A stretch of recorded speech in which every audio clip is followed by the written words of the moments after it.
Gandang araw mga kaibigan. Bigyan natin ng opinion reaction itong post ng ABS-CBN News 26 minutes ago. Mainit-init pa na balita. Justice Secretary Jesus Crispin Remulla said he will apply for the position of Ombudsman.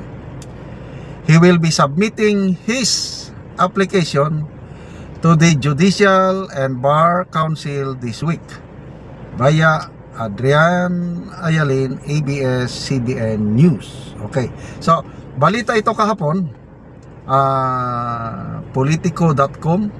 Mabilis sila, may insider sila na nakatunog sa gagawin ni Secretary Remulla na mag-a-apply siya sa posisyon ng ombudsman.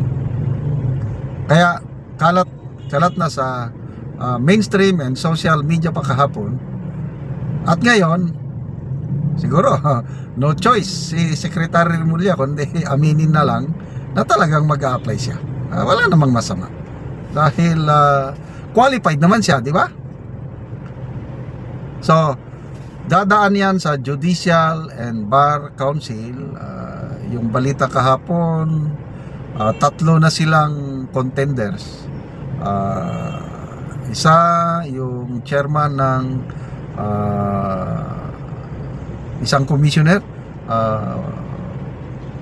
Nakalimutan ko yung commissioner na yon. Tapos isang undersecretary ng Department of Justice, Yusek Cadiz. So pangatlo siya. I don't know kung meron pa bang ibang applicants. Yun lang nabasa ko kahapon. So the more applicants, the better sana, ano? Para ang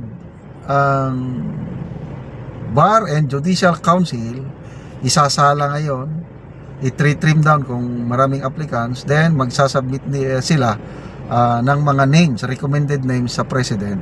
So ang Presidente na ang pipili. Ang nabasa ko yung kay Ombudsman Martires, ano? Bago siya na-appoint, Supreme Court Justice na siya. So, nag-apply siya, napilitan siyang nag-resign o nag-retire na lang sa Supreme Court para maka-apply sa Ombudsman. At ang nabasa ko, I think ang nag-post nito si Kipi Chu, so Crisette. Parehas pala silang waray, kaya tuwan-tuwa si Crisette nung nalaman niyang isang waray si Ombudsman Martires. Kaya ni-research niya sino ba talaga itong si Ombudsman Martires. Kaya nalaman ko na from rags ito, galing sa mahirap na pamilya si Ombudsman Martires. Wala sa pamilya nila ang lawyer, hanggang sa sipag, determinasyon, nakatapos siya ng abogasya, and then tumaas siya sa judiciary hanggang nakaabot siya sa bilang justice ng Supreme Court on his own merits. Walang palakasan. Yun ang nabasa ko sa post ni Crisette Laureta Chu. And then nung nabakante ang ombudsman, nag-apply siya, at ang nalaman ko, wala siyang connection sa mga Duterte kasi inaakusahan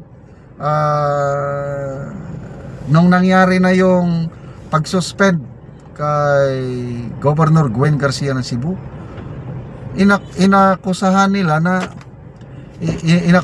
na nito, may kinalaman daw si PRRD kasi appointee ni PRRD si Ombudsman Martires. Ba't lumalabas walang koneksyon? Hindi nga daw hindi na in-interview ni PRRD si Ombudsman Martires. Tinignan lang yung credentials kasi pag isubmit na ng Judicial and Bar Council ang recommendation nila, nandun na yung credentials, summarize na. So tinignan lang ni PRRD, at ang napili niya si Ombudsman Martires. Kaya gano'n lang. Ako, alam ko na yung style Duterte. Walang palakasan sa kanya kung sino talaga yung qualified, yun ang ilagay niya. Okay, balik tayo kay Secretary Remulla. So, anong chances niya na mapili? Well, I don't know. Dito sa Judicial and Bar Council, kasi mga maestrado yan eh. I hope walang palakasan. Sa tingin ko kung makalusot si Secretary Remulla, isa siya sa i-recommend ng Judicial and Bar Council, nakikita ko on the bag na yan. Siya na ang mapipiling ombudsman ng Pangulo kasi napakalaki ang tiwala ng Pangulong Marcos sa Remulla Brothers. Kaya nga ginawa niyang secretary magkapatid eh. Lalo na itong accomplishment, yung ang laking accomplishment ni Secretary Remulla, itong nangyari kay PRRD. Kaya tignan nyo si General Torre, yan, PNP chief na yun. So, opinion ko lang ito, once na nakalusot si Secretary Remulla sa Judicial and Bar Council, most likely siya na ang magiging ombudsman. So ano ang naghihintay sa Pilipinas pag siya na yung ombudsman? Magbasa na lang tayo sa mga comments. Ito, Big Boss Don sabi, God save the Philippines. Bakit naman God save the Philippines? Hindi ko alam. Ebenezer Mag-aro, pag naging president si BP, sigurado ma-impeach at makulong yan. Once na na-appoint si Secretary Remulla Ombudsman, 7 years ang kanyang termino. Hindi siya pwedeng I don't know, impeachable ba ang ano? Through impeachment lang siguro. Kailang hindi siya pwedeng tanggalin ng presidente. Fixed term yung 7 years. Kaya hanggang 2032 magiging ombudsman kung sakali si Secretary Remulla. Okay, good luck!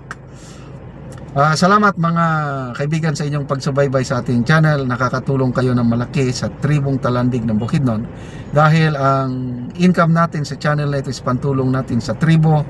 Namimigay tayo ng mga yero at pako para makapagpatayo ng mas maayos na tirahan ang tribong Talandig.